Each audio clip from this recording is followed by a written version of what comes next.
Hi, everyone. We're going to try to get things started now. I want to welcome you this afternoon to our panel on consumers and the transportation revolution. So what do we mean by this? So, okay, well, you may have heard that there is a revolution going on in how people and goods are moving. It's a technology revolution in terms of enabling shared mobility, autonomous vehicles, and vehicle electrification. But it's the way that this becomes a people revolution that's going to have the energy consequences. So one example, last year the Department of Energy had a report out about what the likely energy consequences are of autonomous vehicles. And they came up with, well, let's see, it could be a 90% reduction in greenhouse gas emissions from the transportation sector. Or, let's see, it could be a 200% increase in greenhouse gas emissions from the transportation sector. So, you know, how do we even start to resolve some of these uncertainties? Well, this session focuses on that part, the people part, and what we know about the human side of the transportation revolution and its likely energy consequences. We're really lucky today. We have with us 3 experts in this. We have Chase Carpenter. He's a senior consultant at RSG Incorporated. He's going to be particularly focusing on the autonomous side. We have Ken Karani. He's the associate researcher at UC Davis's Institute of Transportation Studies. He's going to be focusing on the electrification side. And we have Susan Shaheen, who's the co-director of the Transportation Sustainability Research Center of the Institute of Transportation Studies at UC Berkeley. And she's going to be focusing on the shared side of this. And then everyone's going to get 15 minutes for a presentation. And then we're going to have a hopefully lively Q&A at the end. I just want to tell you ahead of time that we're going to have to really stick to the end time not end times, I don't know where they, anyway, 3:35 on the dot, okay? So that's what the ground rules are, and we're gonna start with Chase. We should have everything up and working now. Thank you, Margaret. Okay. Can everyone hear me okay? Excellent. All right, so as Margaret said, I'm going to spend the next 10 or 15 minutes talking about autonomous vehicles. And really, when we say autonomous vehicles, I'm talking NHTSA level 4 or fully autonomous vehicles. Basically, you hop in the back seat, tell it where you're going, and it will take off and do its thing. When we think about consumers actually getting in that car to drive or to have someone else or the vehicle drive itself, there are really at least three key inputs. There's the regulation and the law component. There's also the engineering capability, so technology actually has to be there. But the big wild card is what do people actually want and what are they demanding, or sort of how will they react to the engineering and the regulation side of things. And so there's obviously a lot of interdependencies and relationships among these 3 pillars. And today we'll really focus on sort of the consumer aspect of that. Hardly a day or a week goes by where you don't see another big headline where there's a lot more money or additional brain power being invested into autonomous vehicle research.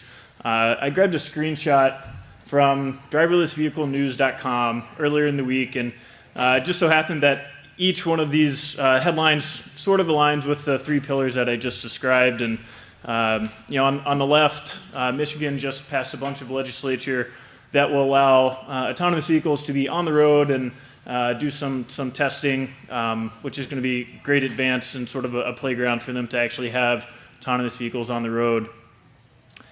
In the middle, Toyota announced earlier this week that they're making an undisclosed, but apparently a pretty significant investment into Uber. A few months back, GM made a $500 million investment into Lyft. And so that actually came on the heels of a $1 billion investment from GM into a Silicon Valley company named Cruise, which some of you might be familiar with. So there's a ton of money and a ton of effort going into building out the technology, and a lot of work going on at both the state and the federal level to understand where will autonomous vehicles go and how do we get there.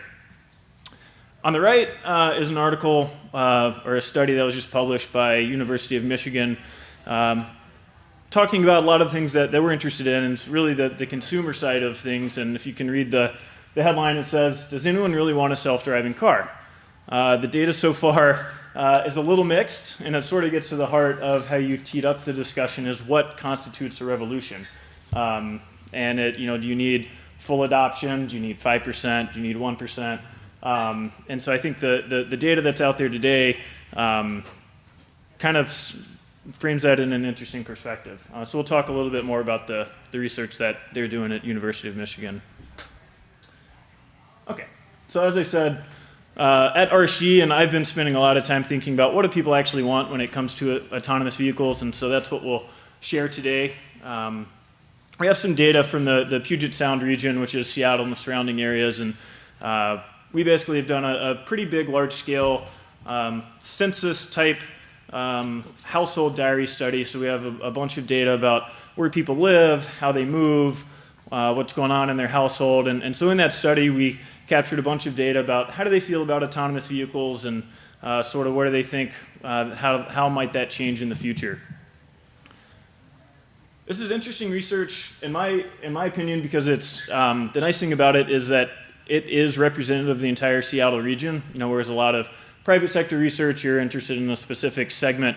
This, by design, was intended to capture a representative mix of everyone that lives in Seattle. So to the extent that we're comfortable with Seattle being a decent proxy for the country, or at least certain parts of the country, this is pretty good data to sort of get a pulse check on how people feel about autonomous vehicles. Okay, so how compelling are autonomous vehicles? The answer is so-so. We had 6 or 7 sort of attitudinal type questions asking them about how interested would you be in sort of these different flavors of autonomous. And so at the top we asked people how interested would they be in commuting in an autonomous vehicle. And overall about 38% of people said, yeah, that sounds like something I'm either moderately or very interested in. And as you go down, you can see sort of how that breaks out across the other flavors of autonomous that we tested. So, getting in an autonomous taxi, getting in that taxi if it was an autonomous but had a backup driver, and so on. Second to the bottom is sort of an interesting one. So actually owning an autonomous vehicle. So, these are people, they would either replace their traditional vehicle today or perhaps supplement the vehicles that they have in their household with an autonomous vehicle. 12% of people said that was something that was very compelling to them. Another 15% said that was somewhat interesting. And this data lines up pretty much exactly with the University of Michigan study that I referenced. I think they said 16% of people showed an interest in buying an autonomous vehicle. So, again, going back to the revolution, I don't know if that constitutes a revolution or not. But it does raise a lot of interesting questions and thoughts about shared ownership and sort of how might you interact with an autonomous vehicle in the future. A little more detail from that same study. So just looking at some of the key demographics. Females over males were, on average, more interested in autonomous vehicles. Perhaps not surprisingly, those that were 45 or younger also were roughly twice as likely to show an interest in autonomous vehicles. And then finally, sort of the smartphone generation, people who have technology, have a smartphone technology, because I think at least when I think about what autonomous vehicles might mean, I essentially think of an autonomous Uber or an autonomous Lyft. So having some exposure to that sort of technology today has a big impact in your stated interest in autonomous vehicles. Okay. So the other thing, it's not just, it's not about who you are, and really autonomous vehicles tie into how do you travel and how do you get around. And so again, this was a household diary study, so we had about a week's worth of data on every trip that person made, how they made that trip, where they were going. And so just looking at interest in autonomous vehicles by the types of trips that people reported, basically those people that are walking more and are currently making, it's labeled here as HOV, basically carpooling today. These are people that are more likely to say that, hey, autonomous vehicles are something that I could see having a fit in my life. also probably not surprisingly, it doesn't explicitly come out here, but people who value living close to transit are more open to autonomous vehicles, as well as people who are already carpooling, as I mentioned. Okay. All right. So this is not my data, but this starts to tee up, I think, a critical question and something that we're in the middle of trying to figure out really as a society. And this is really how will autonomous vehicles be adopted? And so the data here comes from an article from Harvard Business Review looking at major technologies over time and basically how long did they take to become adopted. And so if you go back to the 1900 telephone, it took approximately 100 years for pretty much everyone to have a telephone. If you fast forward to the 1970s, the microwave basically took about a decade. Cell phones took about 5 years. So there's this overall trend that as we've been marching through time, consumer adoption has been picking up, and there's many reasons for this. But that doesn't necessarily mean that autonomous vehicles are going to follow this exact curve. And so there are at least $2 million questions out there for consumer adoption of autonomous vehicles. And this is, how long is that adoption going to take? Is this 5 years or 50? And then on the vertical axis, how many people sort of in that end state will willingly adopt an autonomous vehicle?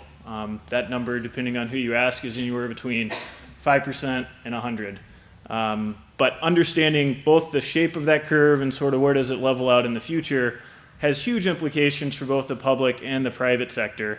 If you are GM, if you are Ford, you're in the business of selling cars today, and if we don't need 80% of the cars on the road, they're probably out of business. So they have keen interest in understanding sort of what the shape of that curve looks like.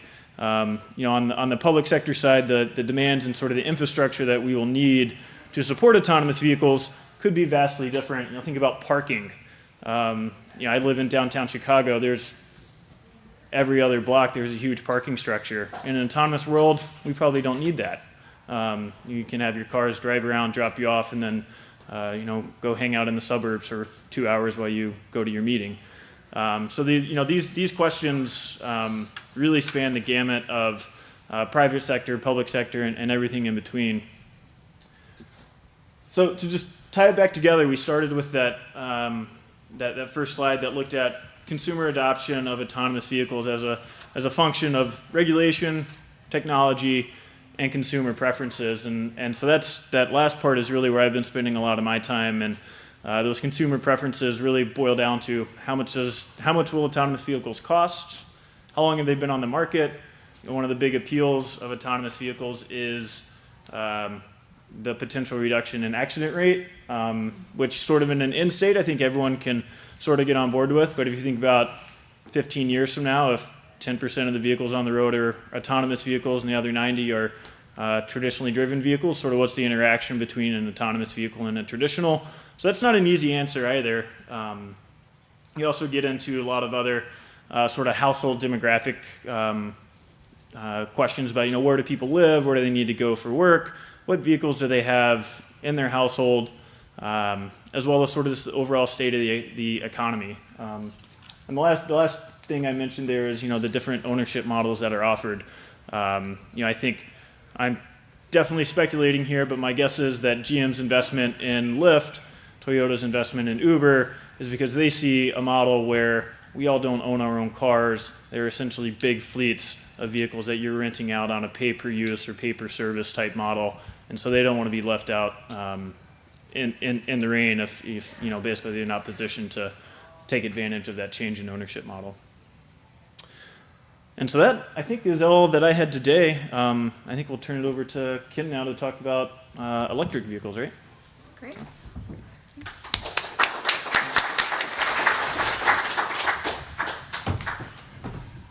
Would you like a mic? Good. All right. Great. Or I'll hold it. So great, thank you for showing up this afternoon. It's afternoon sessions are sometimes a nice place to find a shady spot and have a little snooze.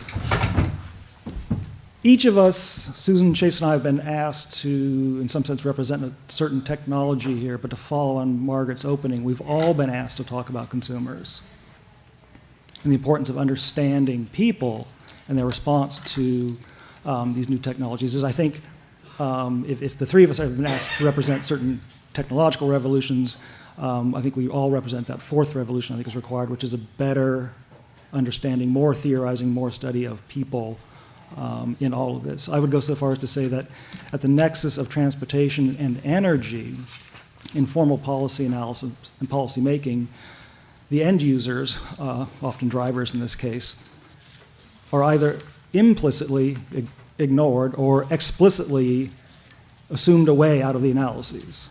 And I'll start with a couple of examples. I'll actually start with conventional vehicles and then work my way into electric drive, sort of building this case for why we would want an improved understanding, improved theorizing about consumers and even beyond that, people. I'll use two words. My background is in civil engineering. I'm going to use two words, agency and structure, in a way civil engineers don't use those words, but in the way sociologists use those words. Agency I'll just simply define as basically the freedom to act, and structure is just all of the facilitating and constraining conditions on our freedom to act. So if we look at energy use in conventional vehicles, corporate average fuel economy standards are set in a process in which the driver is literally removed from the car. The car is driven onto a chassis dynamometer, the driver gets out, and a computer runs the vehicle through a precise set of accelerations, decelerations, and coastings, all meant to simulate some variety of driving. Those numbers are put together, and they end up on the sticker on new cars where you see the overall fuel economy estimate for vehicles, along with a long paragraph telling you why any given driver should not expect to achieve those numbers. And in that paragraph is the statement, depending on how you drive. Eco-driving, in some sense, is an effort to look at that variability across driver-vehicle combinations and ask the question, can we capture that variability? Can we look at the behaviors of the people getting better fuel economy than the test procedures? And can we create facilitating conditions for other drivers to improve their on-road fuel economy?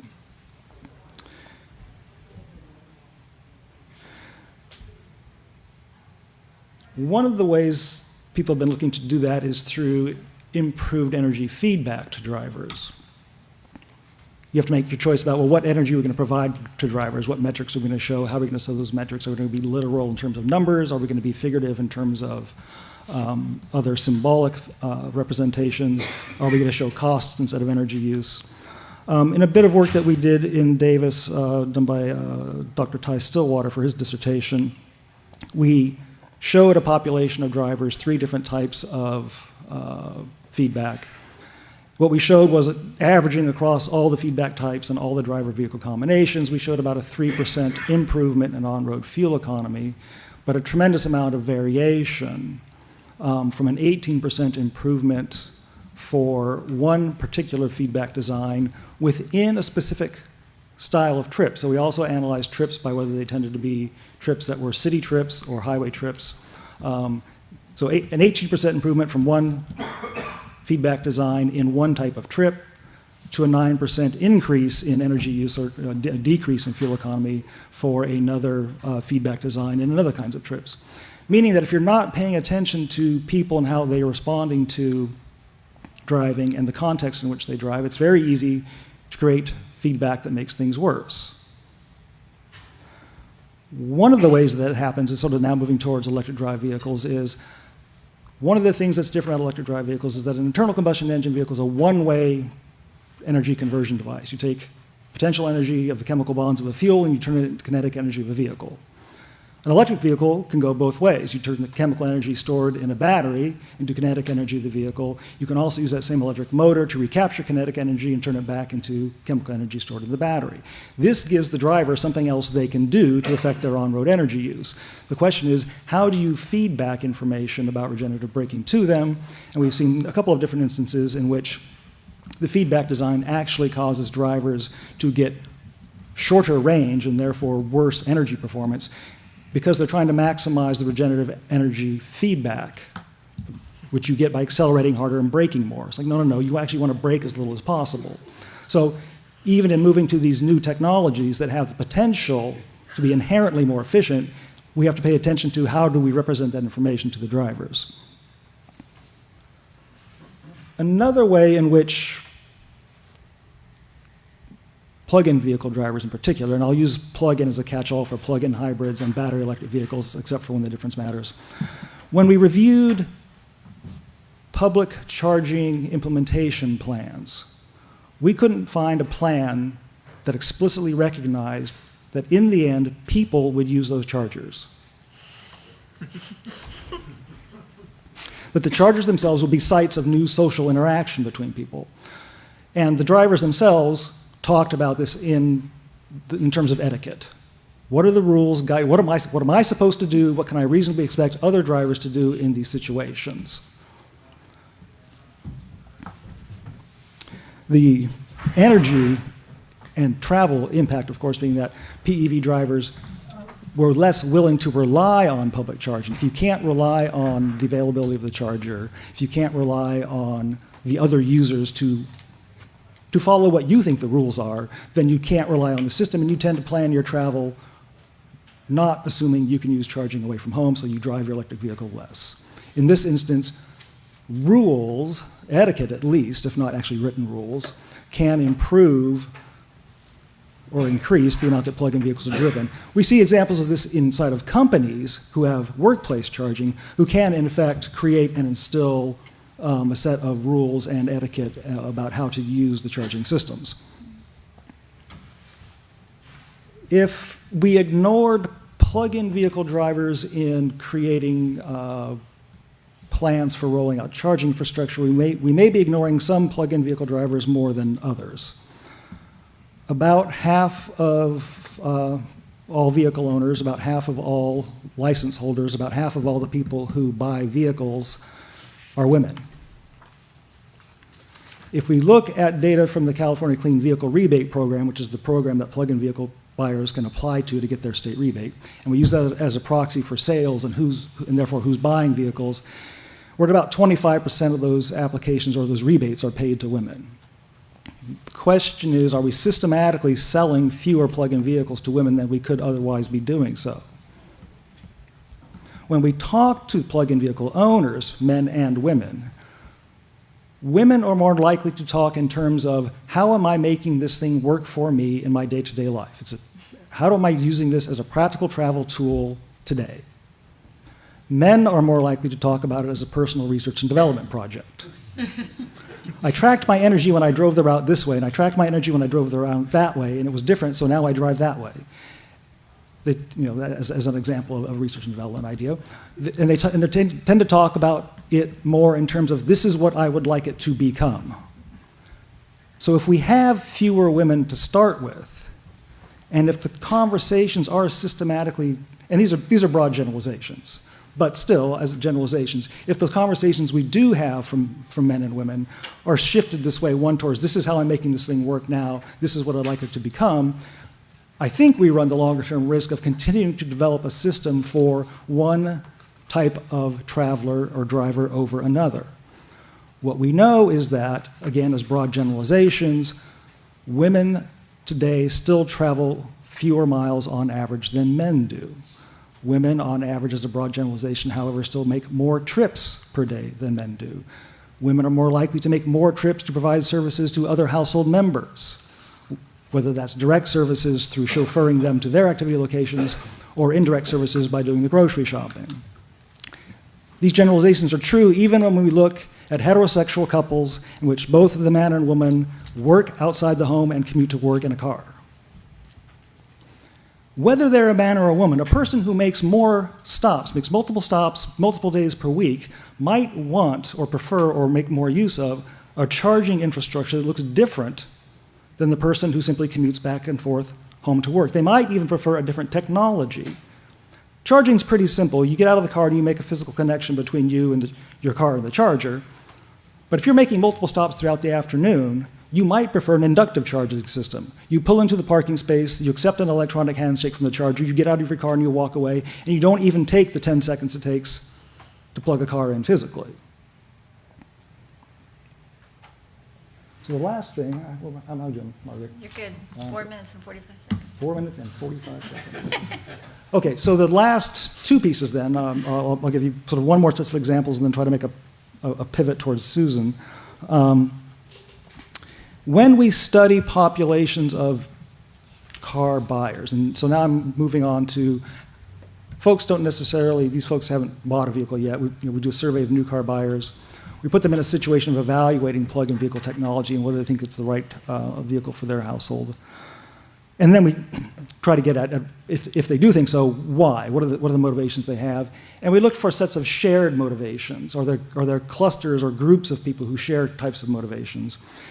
And broadly across 9 states where we did this, we found sort of broadly the same sets of groups. And you should understand, I've named, there's no algorithm that gives names to these, so I've named them, so you're probably learning as much about me as you are about our respondents right now.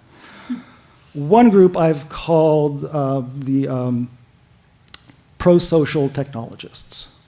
Pro-social because they highly score all of the pro-social motivations: climate, air quality, energy supply and security. They think all of this stuff is really motivating and really is what prompted them towards a zero-emission vehicle technology car. So in this case, we're talking about plug-in vehicles and fuel cell electric vehicles. And they're super interested in the new technology. In contrast to them, a group I've called the ZEV Tech hedonists couldn't give a rip about any of the pro-social motivations. They don't score any of them highly. ZEV technology is just going to make a great car. It's going to be comfortable, it's going to be safe, it's going to be fun to drive. I might save some money on fuel. They're going to look good, they're going to make the right impression on people, they're going to fit my lifestyle. The third group is the thrifty environmentalists. These people hit all of the cost motivations.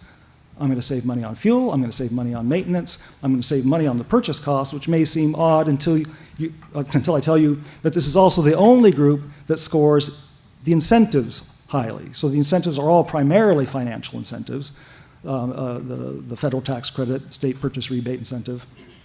And by rolling those into their account of, their accounting of costs, they're able to add this idea of I'm going to save money on the purchase cost too. And they hit a couple of the pro-social motivations, mostly those around air quality and the environment. The effect of Tesla on all of this is probably seen mostly in that ZEV Tech hedonist group. Tesla's changed people's imagination about what an electric vehicle can be. It's not just a city car. They can be fast cars, they can be exciting cars, they can be the long-distance cars. We've talked to households who bought a Model S to be their long-distance car. It's the car they drive from Sacramento to San Diego about quarterly. Tesla's also the only manufacturer, the only vehicle that gets comments such as this one. And at some point I realized I should have been keeping track of this in our interviews. When at some point a woman will say something like, yeah, my husband, boyfriend, male significant other has a bit of a man crush on Elon Musk.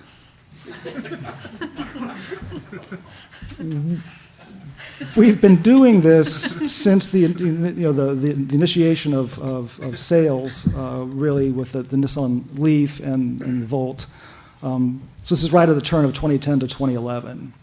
At this point, we've been in hundreds of households of people who've bought plug-in vehicles. No one has ever said that their husband, boyfriend, male significant other has a man crush on Carlos Ghosn. No.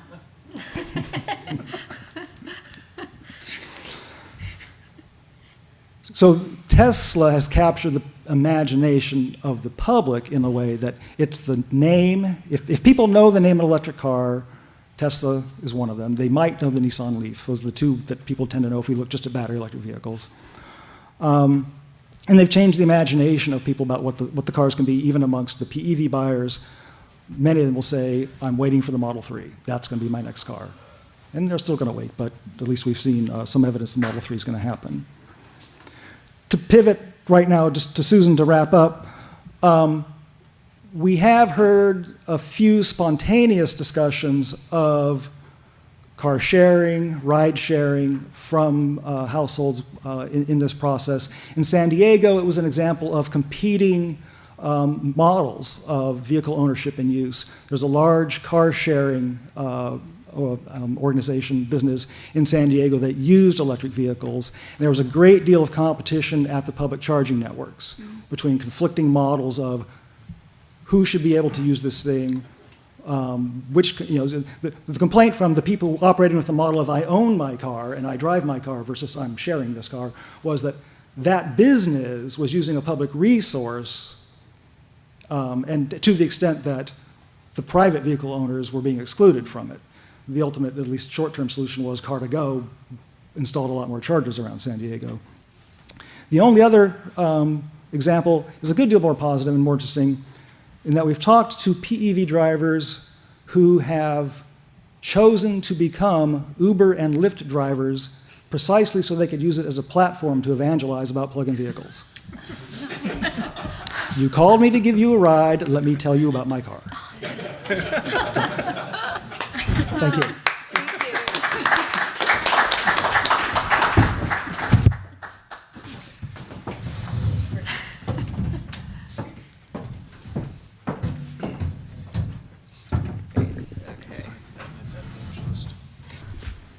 All right, so good afternoon, and thank you, Margaret, for the invitation to be here.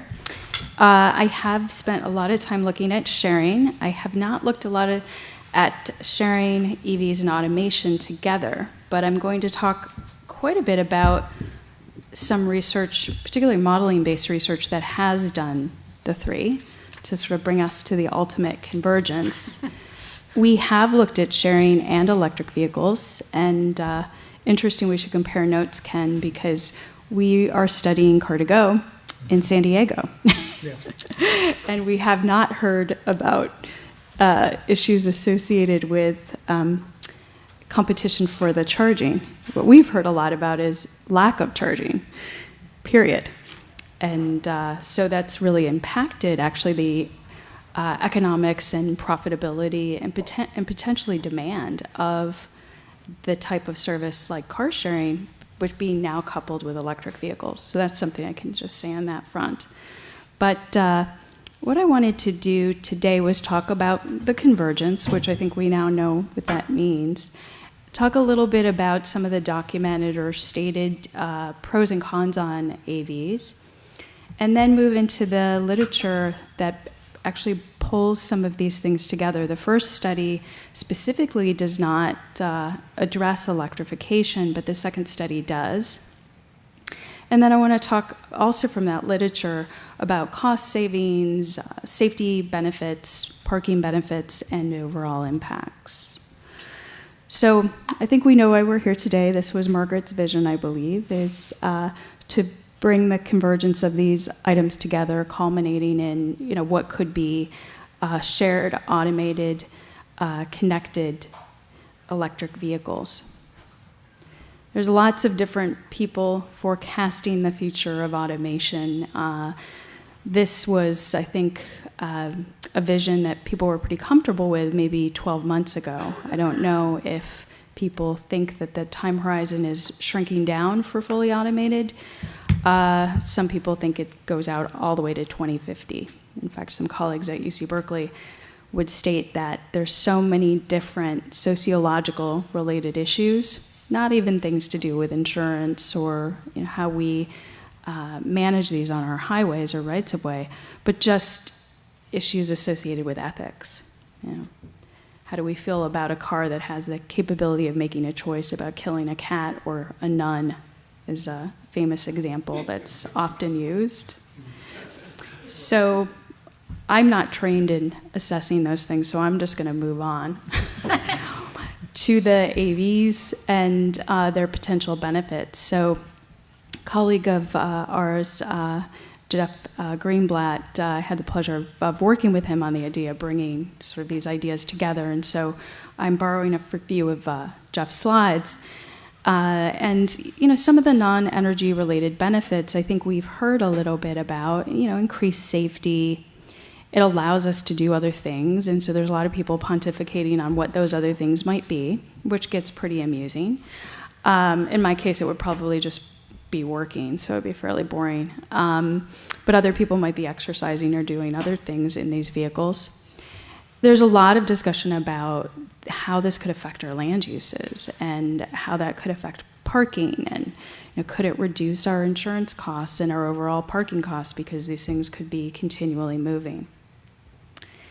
And then energy saving effects, particularly the work that Jeffrey Greenblatt has done is really looked at the energy impacts of these things. And they range from everything from a smoother acceleration, deceleration, to the ability to optimally trip plan the location of these vehicles. So essentially logistics management, fleet management, which is a lot of what I do in the sharing space. Slower speeds, reduce congestion, particularly if these are traveling close to each other or are logistically managed to reduce congestion or optimize the use of the road space. And then potentially, because these vehicles have connected vehicle technology or are purely autonomous, could we actually reduce the weight or the mass of these cars? And then moving to the more perhaps negative view of automation, are we going to produce latent demand? Is there going to be a great deal of interest in having people move further away and taking a lot more trips that they might not otherwise take? Or does this car take you to work and drive back home?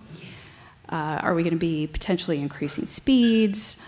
Are we going to have these vehicles that allow us to exercise and sleep or have restaurants on board? So are we going to actually increase the mass of these vehicles?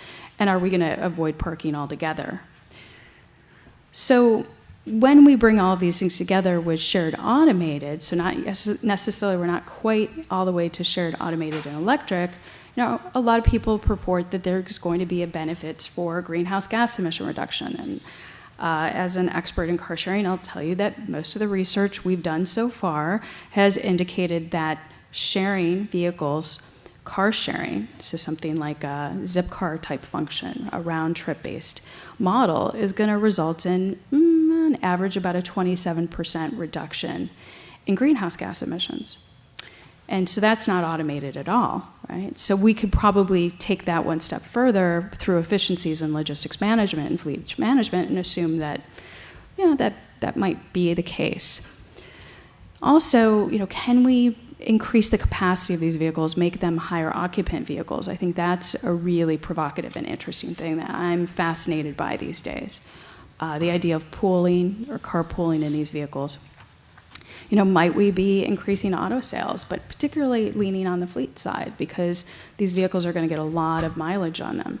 So how is that going to affect the overall market? Reduce our per mile costs, and I'll talk a lot about that in some of the findings from Jeffrey's work.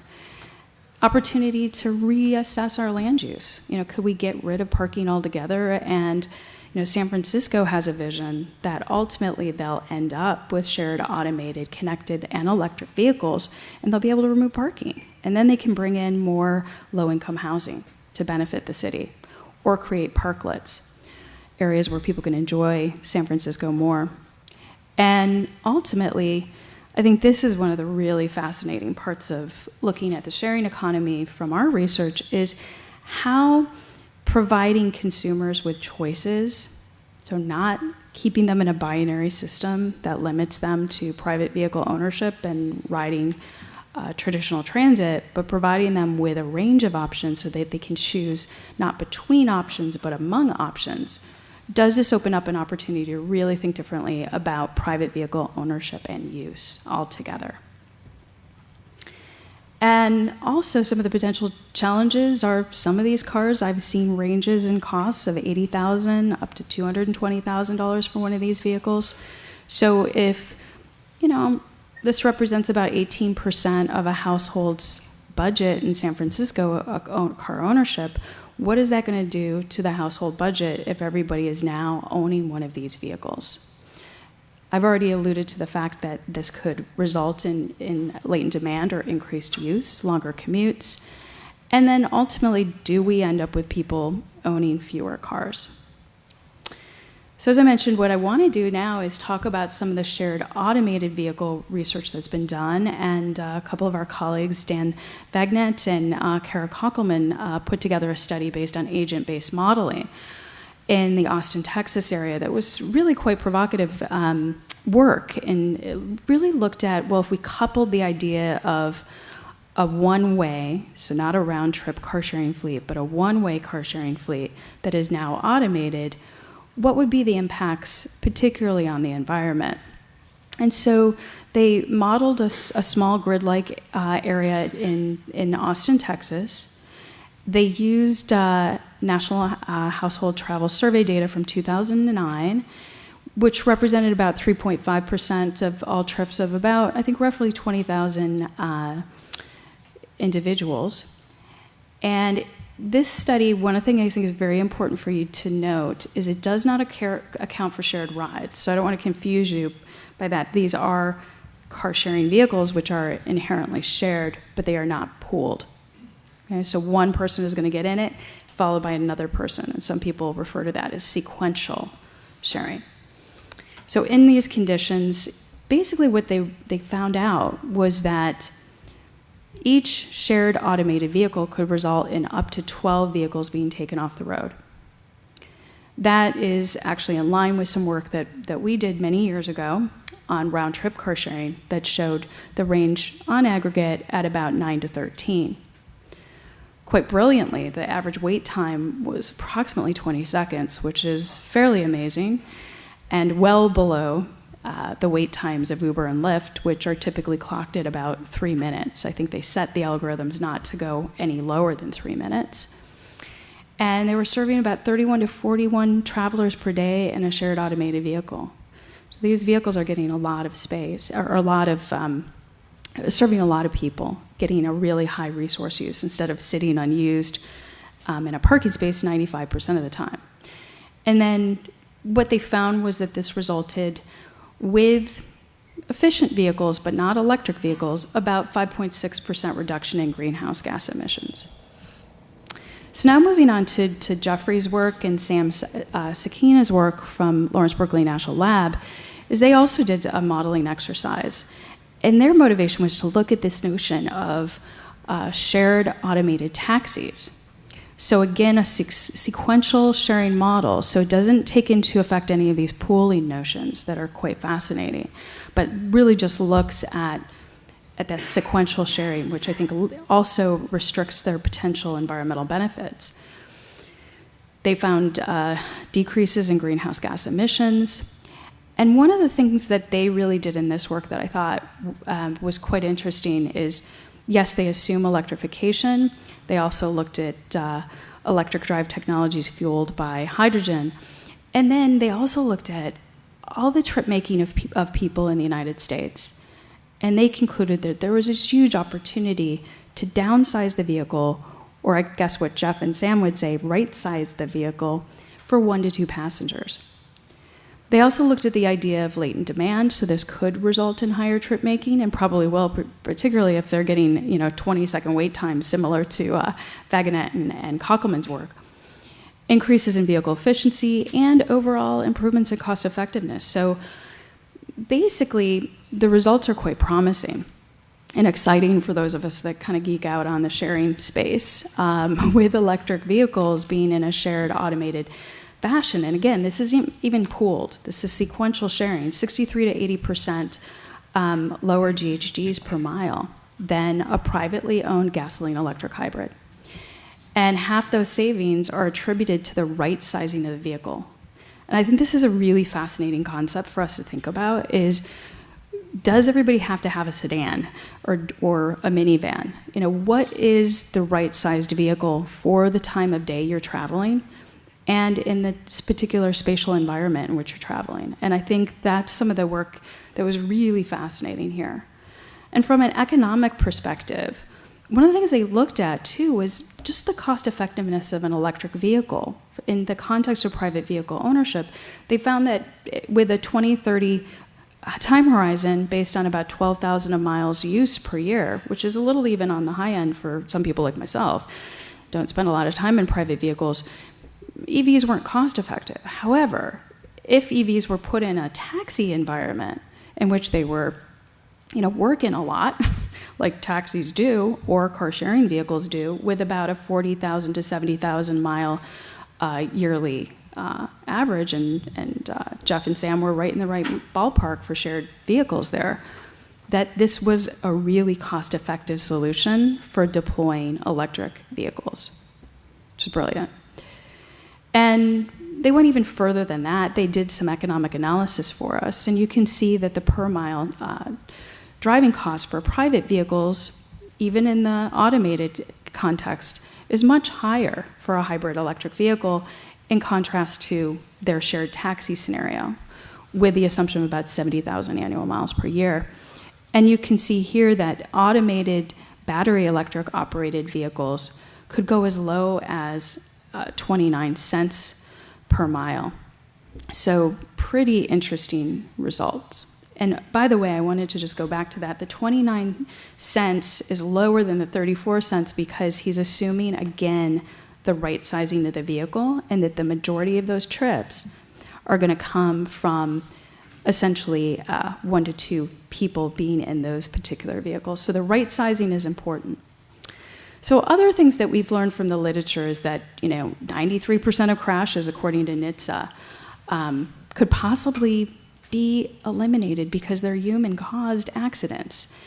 And New York DMV is also attributed about 80% is due to human error. So we could be saving lives and ultimately reducing congestion, parking costs, as you can see.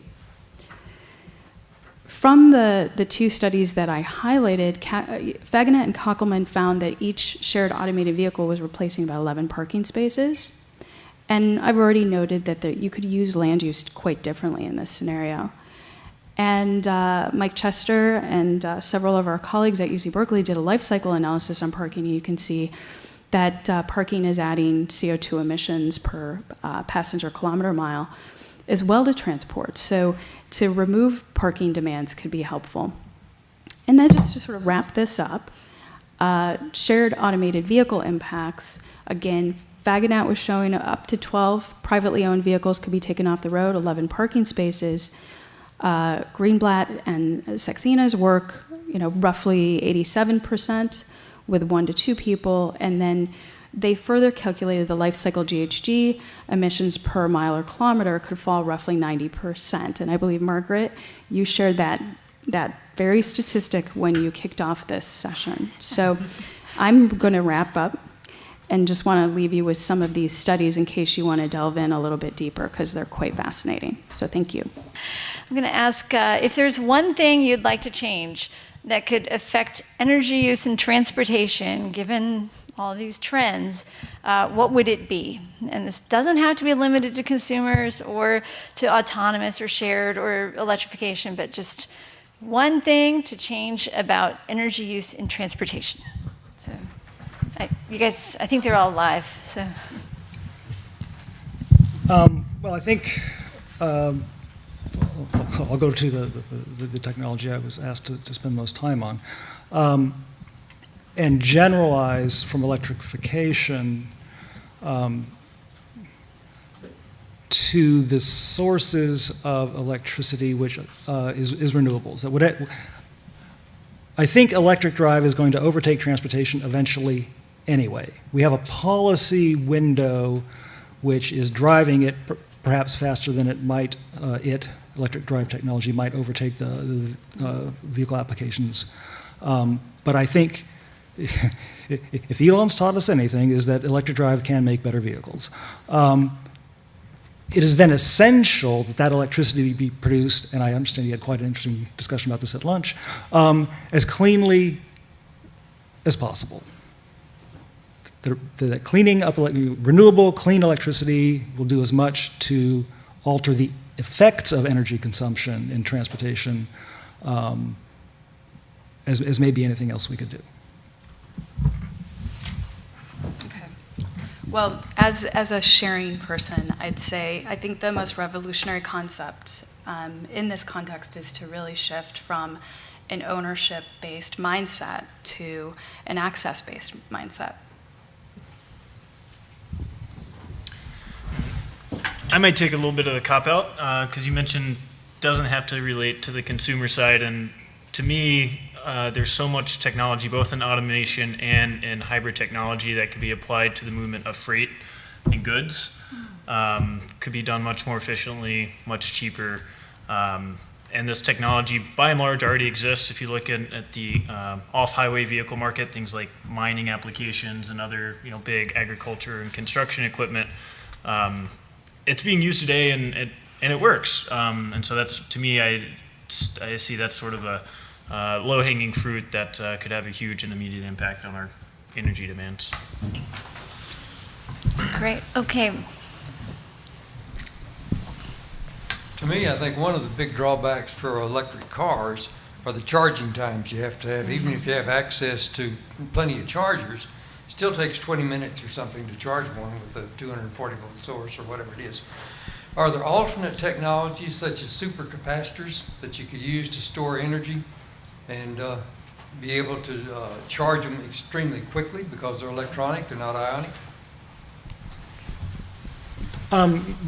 Yes, so there are alternative electricity or energy storage media. Hydrogen is one of them for fuel cell vehicles. To repeat or to go back to Susan's point about different models of using vehicles, if you're a shared vehicle user and you're not responsible for charging the vehicle, it's not your problem. The problem of charging or having electric drive vehicles have sufficient energy to fulfill their missions becomes part of the operation of the business. So there are a couple ways into your question, I think, and one is, yes, there are other storage media, and yes, there are other ways of using cars and trucks. I have a quiz question. Next week there is a conference in a country in Europe which declared that they want to go into electromobility. And they asked me, for I don't know what reason, have 5 minutes speech about how would I see from Silicon Valley the most effective way of getting there. What's your advice? What should I tell them? We probably have different views. I think I revealed my bias in my talk. I think figuring out how to put electric vehicles into fleet settings where they can become highly efficient and they don't have to be a drain on people's household budgets and on our land use would be a wonderful way to expose people to this new technology. But there are issues of practicality, right? So either battery swapping or fast charging or additional vehicles have to be in the fleet so that you can get the vehicles charged. So those are some logistical things that have to be worked out. But I really do think that sharing provides a fabulous platform to get people accustomed to this technology, to scale it, and to make it cost effective. May I have a follow-up before we go to the next one? So you are suggesting that you can change culture fast enough to get the effect that we are expecting? You don't know unless you try. Thank you. Oh, did you guys want to take a crack at that question also? Or? That's a good question. It's a good question, yeah.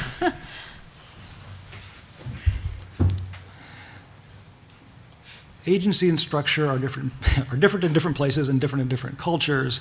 And Europe is not one thing, and it's certainly not, there may be enclaves of Europe that are like much of the US, but most of it probably isn't. There are a variety of experiments being undertaken in Europe right now. I think there were 3 brand new papers in the literature just last week on the effect of incentives in Norway.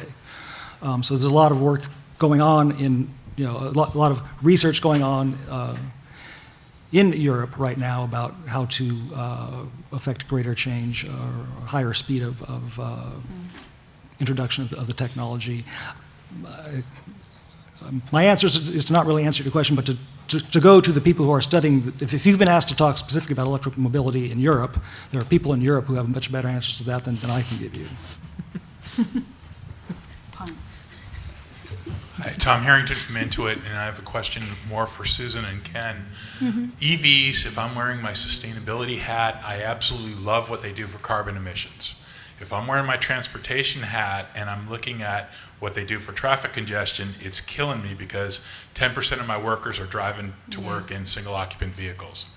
Question for you two is, we're about up on the white and green stickers for HOV lanes for EVs. What do you two folks both think about that? Should we extend the deadline and help promote more EVs, or should we curtail it, or maybe even change it to have a true EV high occupancy lane? I don't think there's a limit on HOV stickers for battery electric vehicles until... The law is coming close on sunsetting. It goes through, I think, 2017, I think is where it is. Okay, so we're talking about the overall, not the numbers of, okay, because there was a limit on the number of stickers for PHEVs, that's not, okay. Yeah. You could continue that program by, in effect, allowing PEV drivers themselves to ration those stickers by offering people the choice of a state rebate or the sticker. The people who value that sticker really, really value it. Most people in the state don't. Why are we giving, there are 0 lane miles of HOV lanes in Fresno, California. Why are we giving HOV stickers to those people? We're also giving them considerably more money in terms of the local incentive.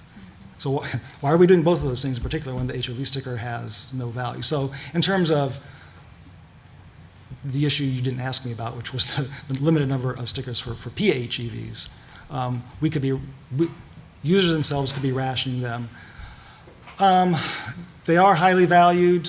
I would wish to have one today getting here from Sacramento. I think that they've had tremendous effect as part of an overall discussion for when are we going to ramp down incentives. I think we're not there yet. One of the lessons from places like Japan, who had high, consistent incentives for hybrids, is to look at the share of hybrids in their fleet, which is well up into the double digits in terms of the total on-road fleet of vehicle being hybrids. And part of how they got there was consistent incentives for year after year after year after year. If there's a lesson there is, I think we're not ready to really talk about rolling back incentives. We can change the structure, but no, I think we're in for a ride for a little while longer on incentives. What I would add is that the regulatory motivation for high occupancy vehicle lanes is air quality. And when those lanes were not fully used, I think there was a pivot towards trying to incentivize gasoline electric hybrids to use them when this was initially passed and started out. And I think it's really important to look at the use of those lanes when we adjust our policy framework. Because if they become clogged, then the incentive to buy a battery electric vehicle or a hydrogen vehicle to use that lane goes away. And so the other thing that I think is really interesting is that we are moving into an era where some people in society are moving towards pooled vehicle services. And perhaps we should consider using the lanes to incentivize different types of behavior. Do you think an hybridation between increase of the usage of public transportation with autonomous vehicle could give more chance of success? And is Europe or Japan better positioned for success than Silicon Valley? Yeah, I think this is a really big question about any shared mode, period, or more convenient form of transportation. Can it compete? Does it compete? Or does it complement our existing legacy public transport systems? I think there's absolutely huge opportunities with shared automated mobility to create those critical first mile, last mile connections to fill gaps in our service networks where services don't exist at all, or where services just aren't operating because we just can't afford to provide those headways. I think that, you know, our land use being more sprawling in many places throughout the US perhaps provides a really great opportunity for complementarity. In areas that are more dense, you know, some of our research and sharing suggests that when you come up with something that's more cost effective or efficient, you don't have to transfer lines, for example, that you might end up with something that's more competitive with the transit system. So I think where I'd like to leave you with it, my response to this is I think spatial scale, temporal scale really matters when we look at these things. But again, our research would suggest that where sharing could be the most beneficial, coupled with automation, maybe in those areas where there is really virtually no connectivity to public transit. And so it could be a big win overall.